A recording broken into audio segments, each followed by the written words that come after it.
আমরা এগিয়ে আসার জন্য আহ্বান জানাচ্ছি।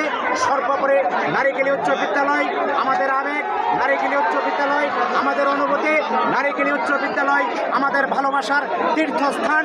নারিকেলী উচ্চ বিদ্যালয় আজকের এই বিদ্যালয় হচ্ছে আমাদের মা। এই বিদ্যালয়কে এই দুর্নীতিবাজ হেডমাস্টার তার সাঙ্গপাঙ্গদের নিয়ে ধ্বংস করে দিয়েছে। আজকে বিদ্যালয়ের সঠিক মতো পাঠদান হচ্ছে না। আজকে বিদ্যালয় থেকে লক্ষ লক্ষ টাকা দুর্নীতি করেছে। আজকে আমরা এই দুর্নীতিবাজদের যারা প্রশ্রয় দিয়েছে আমরা তাদেরও বিচার চাই। পাশাপাশি নারিকেলী উচ্চ বিদ্যালয়ের হেডমাস্টারের অনতি বিলম্বে আমরা পদত্যাগ দাবি